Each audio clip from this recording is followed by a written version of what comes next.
Hi అండి, అందరూ బాగున్నారా? మేం బాగున్నామండి. అందరూ బాగుండాలని కోరుకుంటూ ఈ రోజు వీడియో అనేది స్టార్ట్ చేద్దాము. ఈ రోజు మా ఇంట్లో నేను ఎలా వినాయక చవితి జరుపుకున్నాను ఏంటనేది మీతో షేర్ చేసుకుంటాను. వీడియో లాస్ట్ వరకు చూడండి. ఇదంతా పండగ రోజే నేను ముందు ముగ్గు పెట్టుకొని గుమ్మానికి అంతా అలంకరించుకునేస్తున్నాను. ఇప్పుడు వంట రూమ్ లో పసుపు కుంకుమ పెట్టుకొని స్టవ్ కి అంతా అన్నపూర్ణేశ్వరమ్మకి దీపారాధన చేసుకున్నాము. ముందు రోజు నాకు ఎక్కడ ఏమి కూడాను అలంకరణ రెడీ చేసుకునే కాలేదు, షాప్ లో ఎక్కువ వర్క్ ఉండింది. అందువలన పండగ రోజే నాకు అన్నీ కుదిరింది. ఆ రోజే అన్నీ రెడీ చేసుకుంటున్నాను. ఇప్పుడు అన్నపూర్ణేశ్వరమ్మకి దీపారాధన చేసుకొని ఇప్పుడు పాలు బెల్లము ప్రసాదంగా పెట్టేస్తున్నాను. విశేషంగా పూజలు గన చేస్తుంటాము. అలాంటప్పుడు నేను వంట రూమ్లో అన్నపూర్ణేశ్వరమ్మకి దీపారాధన చేసుకుంటాను. నెలకు ఒకతూరి ఇలా విశేషంగా ఉన్నప్పుడు ఫస్ట్ దీపారాధన అన్నపూర్ణేశ్వరమ్మకి చేసుకొని ప్రసాదంగా మనకి ఫ్రూట్స్ లేదంటే ఏముంటే అది ప్రసాదంగా పెట్టుకొని నమస్కారం చేసుకొని ఇప్పుడు ప్రసాదాలు చేసేకి స్టార్ట్ చేస్తున్నాను. పొంగల్కి అనేది 5 గుప్పిళ్ళు బియ్యం వేసుకొని కొన్ని పెసులు బ్యాళ్ళు వేసుకొని నానబెట్టేస్తున్నాను. ఫస్ట్ ఇవి నానబెట్టుకుంటున్నాను. ప్రసాదంగా అన్ని ప్రసాదాలు అనేది చేసేస్తాను. మా యజమానులు నితిన్ వెళ్ళి వినాయకుని తీసుకొని వచ్చి స్వామివారిని నేను ప్రసాదాలు అనేది రెడీ చేసేస్తున్నాను. లాస్ట్లో వళ్ళు వేస్తున్నాను. ఇవి అయిపోయిన తర్వాత సాంబార్ని రెడీ చేసుకునేదే. ఎక్కడ కూడా ప్రసాదాలు రెడీ చేసేది నేను వీడియో తీయలేదు, టైం లేదు. అందువలన నేను ప్రసాదాలు రెడీ చేసేది వీడియో తీయలే. లాస్ట్లో ఇంకా వడలు కాల్చేటప్పుడు తీస్తుంది అంతే. ఇంకా సాంబార్ దగ్గర రెడీ చేసుకునేద్దాం. అన్ని పండగ రోజే నేను చేసుకున్నాను కాబట్టి ముందు రోజు ఏమీ రెడీ చేసుకోవాలా, ఇలా సింపుల్గా రెడీ అనేది సాంబార్ దగ్గర రెడీ చేసుకునేస్తున్నాను.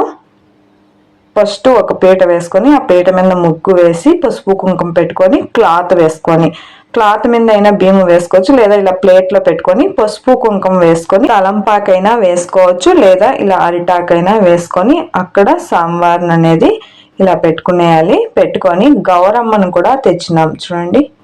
అమ్మవారిని గౌరీ పుత్ర అంటారు కదా, అలా అమ్మవారిని వినాయక స్వామి వారిని రెండును తీసుకొచ్చినది. ఇప్పుడు ఫస్ట్ పసుపు నీళ్ళు అలా అనుకునేసి తర్వాత గంధం కుంకం పెట్టుకుంటున్నాను.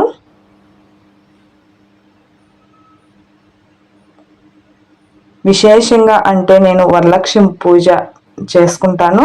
తర్వాత వినాయక స్వామివారిది వచ్చి నితిను పుట్టిన తర్వాత ఇప్పుడు మేము 6 ఏండ్ల నుంచి కంటిన్యూగా చేస్తున్నాము.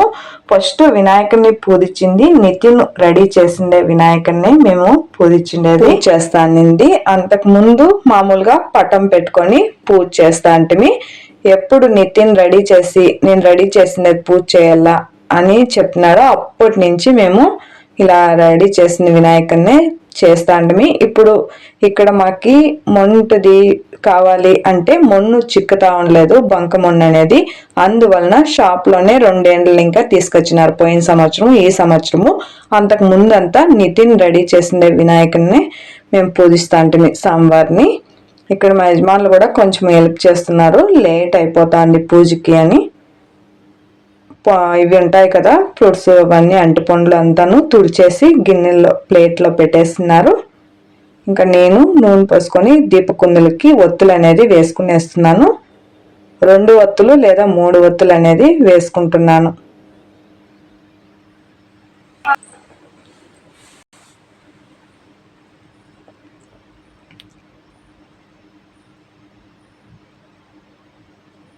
ఇప్పుడు అన్ని జోడ్చుకునేస్తున్నాను. సాంబార్ ముందర ప్లేట్లలో పెట్టినారు అంటిపండ్లు అవన్నీను. సాంబార్ ముందర పెట్టేసి ఇంకా పూజ అనేది స్టార్ట్ చేస్తున్నాను. పూజ స్టార్ట్ చేసేటప్పుడే సాంబార్వి మంత్రాలు గానే ఉంటాయి కదా, అది నేను మొబైల్లోనే ఆన్ చేసుకొని దాంట్లో ఇనుకొనే నేను పూజ అనేది స్టార్ట్ చేస్తాను. నాకు టెన్షన్గా ఏమన్నా ఉన్నప్పుడు కన్నా ఒకటి కూడా మిస్ కాకూడదు కదా మంత్రాలు, అలా మిస్ అవుతాయేమో అనే దీంట్లో నేను మొబైల్లోనే ఆన్ చేసుకొని ఆ మంత్రాలు అనేది వినుకొని పూజ చేస్తాను.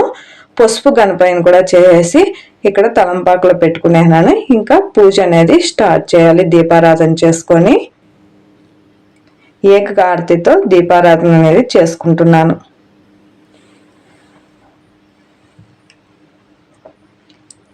వరలక్ష్మి పూజ అయినా వినాయక పూజ అయినా మా అత్తగారి ఇంట్లో కానీ మా అమ్మ వాళ్ళ ఇంట్లో కానీ ఎప్పుడూ లేదు.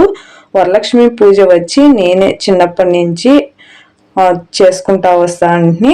అట్లే కంటిన్యూగా వరలక్ష్మి పూజ స్టార్ట్ అయితే నితిను అందరినీ చూసి మనము చేద్దామని వినాయక పూజ స్టార్ట్ చేసినాడు. వినాయకుడు నేనే రెడీ చేసి చేయాలి పూజ అని నితిన్ స్టార్ట్ చేసిండేది. నితిన్కి ఇష్టమైన వినాయక పూజ, నాకు ఇష్టంగా వరలక్ష్మి పూజ అనేది చేస్తాం మా ఇంట్లో.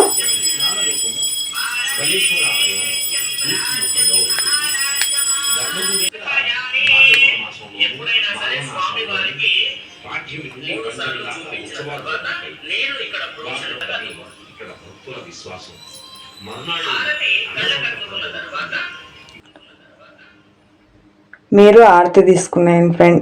అందరూ బాగుండాలి, అందులో నేను ఉండాలనేదే కోరుకునేది.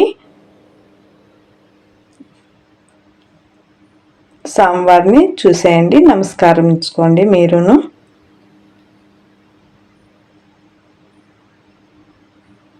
వినాయక స్వామివారు మన ఇంట్లో ఇలా ఉన్నారు. ఫస్ట్ దీపారాధన నేను ఇక్కడ చేసేస్తాను. నార్మల్ దీపారాధన చేసుకుంటాం కదా, అలా దీపారాధన చేసుకునేసి తర్వాత వినాయకునికి ఇక్కడ చేసుకునింది. ఫస్ట్ మనం మామూలుగా ఎలా పెడతామో అలా చేసుకునేయాలి. తర్వాత సపరేట్గా చేసుకుంటే అక్కడ దీపారాధన అందరూ బాగుండాలని కోరుకుంటూ వినాయకుని నమస్కారం చేసుకుంటున్నా. ఈరోజు చంద్రుడిని చూడకూడదు సాయంకాలము. ఇంకా మేము భోజనాలు చేసేందుకు 2:30 అయిపోయింది. మేము ఉన్నాం కదా ఏరియాలో, అక్కడ వినాయక స్వామివారిని చూడండి. గౌరీ అమ్మ కూడాను నమస్కరించుకోండి. అందరూ అనుకున్న పనులు జరగాలని కోరుకుంటూ లోకో జననో సుఖనో భవంతు.